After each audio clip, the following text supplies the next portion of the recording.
गरीब साध साध सब नेक हैं, आप अपनी ठोरे। जो सतलोक ले जावेंगे वो साधु कोई और।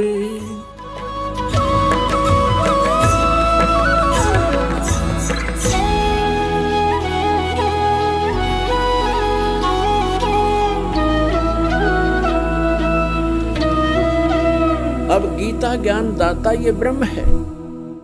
गीता अध्याय नंबर 8 के श्लोक नंबर 13 में गीता ज्ञान दाता कहता है ओम इति एकाक्षरम ब्रह्म व्यवहारण मामनुसमरण ये परियाति तदंदे हम सयाति परमाम गति। माम ब्रह्म ये अनुवाद करता हूँ ना, थोड़ी गलती कर रखी है इसमें। मुझ ब्रह्म का केवल एक ओम मंत्र है। आपको दिखाते हैं श्रीमद् भगवद गीता, देखिएगा। ये जयदयाल गोविंद का इसके अनुवादक हैं और गीता प्रेस गुरुपुर से ये प्रकाशित है। गीता अध्याय नंबर 8 के श्लोक नंबर 13 में आपको दिखाते हैं। श्रीमद् भगवद गीता अध्याय 8 और श्लोक नंबर 13 में। इसमें हम संस्कृत भी पढ़ेंगे। ओम इति एकाक्षरम ब्रह्म व्यवहारण मामनुसमरण ये प्रियाति तजंदेहम सयाति परमाम गतिम। ये क्या कहता है? माम ब्रह्म मुझ ब्रह्म का केवल एक ओम अक्षर है। ओम यह एक अक्षर है, नथिंग एल्स। उच्चारण करके सिमरण करता हुआ ये प्रियाति तजंदेहम जो शरीर त्याग कर जाता है ओम नाम का सिमरण करता हुआ सयाति परमाम गतिम वह है ओम से मिलने वाली परम गति को प्राप्त होता है। ये श्री देवी जी ने देवी पुराण में स्पष्ट कर दिया है। ओम नाम का जाप करने वाला ब्रह्म की साधना करता है, ब्रह्म को प्राप्त होता है, वो ब्रह्म लोक में रहता है। अब श्रीमद् भगवद गीता अध्याय नंबर 8 के श्लोक नंबर 16 में कहा है कि ब्रह्म लोक में गए हुए साधक भी फिर लौटकर पुनरावर्ती माते हैं, उनकी जन्म मृत्यु होती है, वो मोक्ष प्राप्त नहीं कर सकते, पूर्ण मोक्ष प्राप्ति नहीं कर सकते। देखिएगा श्रीमद् भगवद गीता अध्याय नंबर 8 के और श्लोक नंबर 16 में। हे अर्जुन, ब्रह्म लोक पर्यंत सब लोग पुनरावर्ती में हैं। यहाँ देखना, इन स्टार लगा रखा है, इस पर स्टार यहाँ है। अर्थात जिनको प्राप्त होकर यानी ब्रह्म लोक में जाकर पीछे संसार में आना पड़े, ऐसे पुनरावर्ती कही गई है। ब्रह्मलोक पर्यंत यानी ब्रह्मलोक तक जितने भी लोक हैं उनमें गए हुए प्राणी वहाँ जाकर वापस आते हैं। और ये सिद्ध होगा। अब यहाँ थोड़ा सा ये अज्ञानी विचलित कर देंगे आपको कि इसमें ये लिखा आगे कि मुझे प्राप्त होकर पुनर्जन्म नहीं होता, गीता ज्ञानदाता कहता है। यहाँ ये अनुवाद गलत किया इन्होंने, देखिएगा, क्योंकि ये कंसेप्ट क्लियर करना पड़ेगा। अब 8 का गीता अध्याय नंबर 8 का श्लोक 16 पढ़ रहे हैं हम। हे अर्जुन, ब्रह्मलोक पर्यंत सब लोग पुनरावर्ती में हैं। पुनरावर्ती माने वहाँ जिनको प्राप्त होकर पीछे संसार में आना पड़े, ऐसे लोग हैं ये। परंतु यहाँ लिखा परंतु हे कुंती पुत्र, मुझको प्राप्त होकर पुनर्जन्म नहीं होता। अब यहाँ अनुवाद गलत किया है, विद्यते का अर्थ लिख दिया होता। विद्ध जो विद्यता माने है एक विद धातु से बना है। ये विद धातु, विद माने जानना होता है। विद्यते माने जो न विद्यते माने जो ये नहीं जानते कि ब्रह्मलोक में गए हुए प्राणी भी पुनरावर्ती में होते हैं, वो मुझे प्राप्त होकर भी पुनर्जन्म को प्राप्त करते रहते हैं। अर्जुन, इसका अर्थ ये बनता है, इन्होंने गलत कर रखा है।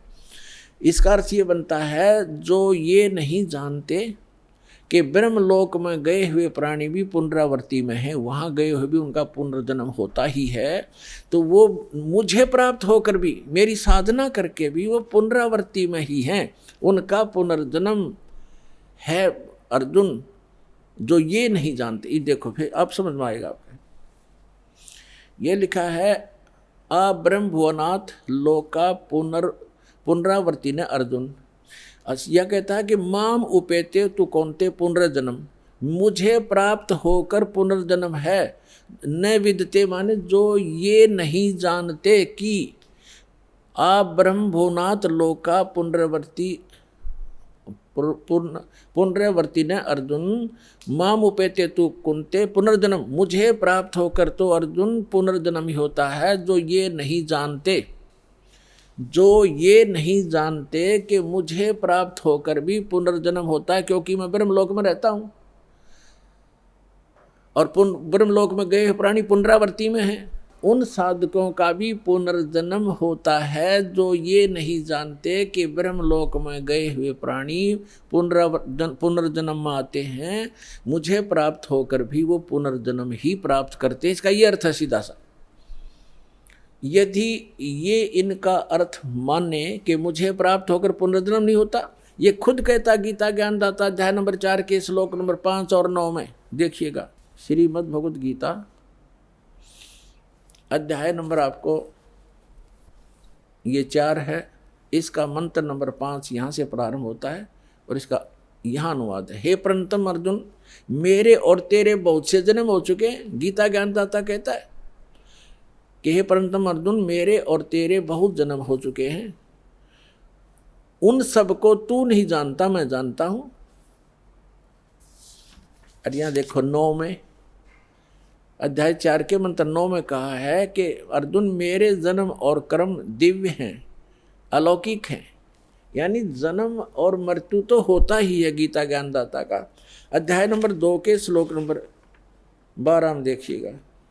अध्याय नंबर 2 श्रीमद् भगवद गीता और श्लोक नंबर ये 12, इसमें कहा कि न तो ऐसा है कि मैं किसी काल में नहीं था, अथवा तू नहीं था, अथवा ये राजा लोग नहीं थे, और न ही नहीं थे, और न ही ऐसा है कि हम इससे आगे हम सभी नहीं रहेंगे। इसे सिद्ध है कि गीता ज्ञानदाता कहता है कि तेरे और मेरे पहले भी जन्म हुए हैं और आगे भी होते रहेंगे। अब गीता अध्याय नंबर 2 के श्लोक नंबर 17 में गीता ज्ञानदाता कहता है कि अविनाशी तो वो है जिसने सारे ब्रह्मांडों की रचना की, उसको मारने में कोई सक्षम नहीं है। देखिएगा अध्याय नंबर 2 और श्लोक नंबर 17, इसमें कहा कि नाश रहित तो उसको जान जिससे यह संपूर्ण जगत व्याप्त है। इस अविनाशी का विनाश करने में कोई भी समर्थ नहीं है। इसे सिद्ध है गीता ज्ञानदाता से कोई अन्य है सक्षम और समर्थ और अविनाशी परमात्मा। गीता अध्याय नंबर 10 के श्लोक नंबर 2 में गीता ज्ञानदाता स्वयं कहता है कि अर्जुन मेरी उत्पत्ति को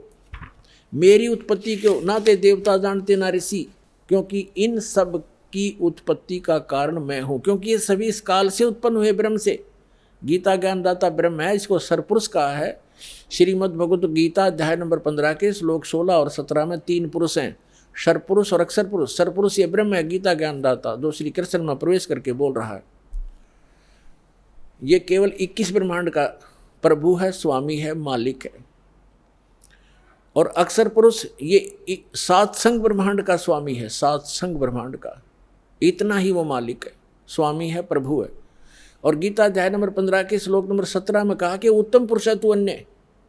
उत्तम पुरुष यानी श्रेष्ठ परमात्मा, पुरुषोत्तम तो कोई और है इन दोनों से, सरपुरुष और अक्षर पुरुष से, और वही परमात्मा कहलाता है। परमात्मा इति उदाहरत है, उत्तम पुरुष तु अन्य परमात्मा इति उदाहरत है। यह लोक तरम आविश्य विभर्ति अवैश्वर है, जो तीनों लोकों में प्रवेश करके सबका धारण पोषण करता है, वो है विनाशी भगवान। तो यहाँ गीता ज्ञानदाता अध्याय नंबर 10 के श्लोक नंबर 2 में कहता है कि मेरी उत्पत्ति को, यानी उत्पत्ति तो हुई है इसकी। देखो अध्याय नंबर 10 श्रीमद् भगवद गीता 10वां अध्याय है श्रीमद् भगवद गीता का, और ये श्लोक नंबर 2, इसमें कहा कि मेरी उत्पत्ति को, प्रभव माने उत्पन्न होना, मेरी उत्पत्ति को न देवता लोग जानते हैं, न महर्षि और न जानते हैं। मेरी उत्पत्ति को न तो देवता लोग जानते हैं, न महर्षि जानते हैं, क्योंकि मैं सब प्रकार से देवताओं का और मैं ऋषियों का आदि कारण हूँ, यानी इनकी उत्पत्ति मेरे से हुई है। ये आप सृष्टि रचना जो दास ने बहुत बार सुनाई है, उससे आप आसानी से समझ सकते हैं। अब इससे सिद्ध हो गया कि गीता ज्ञान दाता ब्रह्म है और इसकी जन्म मृत्यु होती है। यदि श्रीमद् भगवद गीता अध्याय नंबर 8 के श्लोक नंबर 16 जो इन्होंने अनुवाद किया, अनुवादकर्ताओं ने ये अर्थ लगाएं कि मुझे प्राप्त होकर पुनर्जन्म नहीं होता अर्जुन, और फिर ये भी कह रहा है कि ब्रह्मलोक में गए वे सब पुनरावृत्ति में है, वहाँ गए वे सब का जन्म मृत्यु होता है, तो वो अर्थ गलत है। वास्तविकता ये है कि गीता ज्ञानदाता कहता है मैं ब्रह्म हूँ, मेरा ओम नाम है, और ओम नाम के जाप से जो मोक्ष होता है वही परम गति मेरे सतर की है। उसके विषय में श्री देवी जी ने स्पष्ट कर दिया है 7वें स्कंद में 562 पृष्ठ पे, सचित्र मोटा टाइप, गीता प्रेस गोरखपुर से प्रकाशित में। देवी हिमालय को कह रही है कि ओम नाम का जाप करो, ब्रह्म पाने का उद्देश्य रखो, इससे तुम्हारा कल्याण हो जाएगा और वहाँ चले जाओगे, उसको प्राप्त हो जाओगे। वो कहाँ रहता है? ब्रह्मलोक में रहता है। और यहाँ भी 8वें अध्याय के 13वें श्लोक में गीता ज्ञानदाता कहता है मुझ ब्रह्म का केवल एक ओम मंत्र है, नथिंग एल्स। और ओम नाम का जाप करके उससे मिलने वाली जो परम गति उसको प्राप्त होगे। 8वें अध्याय के 16वें श्लोक में लिखा है कि ब्रह्मलोक में गए हुए प्राणी भी पुनरावृत्ति में है, उनका जन्म मृत्यु होता है। इति सिद्धम। अब गीता ज्ञानदाता अपने भी जन्म मृत्यु बताता है, तो उसके साथ के भी जन्म मृत्यु सदा बने रहेंगे, और सदा जन्म मृत्यु बना रहेगा तो वो जीव सुखी नहीं हो सकता, उसको परम शांति नहीं हो सकती। इसलिए गीता ज्ञानदाता अपने से अन्य उस समर्थ और अविनाशी परमात्मा की शरण में जाने को कह रहा है। श्रीमद् भगवद गीता अध्याय नंबर 18 के श्लोक नंबर 62 में गीता ज्ञानदाता कहता है अर्जुन तू सर्वभाव से उस परमेश्वर की शरण में जा, यानी कोई अन्य है वो। ये देखिएगा श्रीमद् भगवद गीता अध्याय 18 का और श्लोक नंबर हम 62 पढ़ेंगे। हे भारत, सब प्रकार से उस परमेश्वर की शरण में जा, उस परमेश्वर की कृपा से ही तू परम शांति को और सनातन परम धाम को प्राप्त होगा। इससे सिद्ध हो गया कि गीता ज्ञान दाता की साधना से न तो परम शांति हुआ, ना वो शाश्वत स्थान मिला है जो कभी नष्ट में नहीं आता, कभी नाश नहीं होता।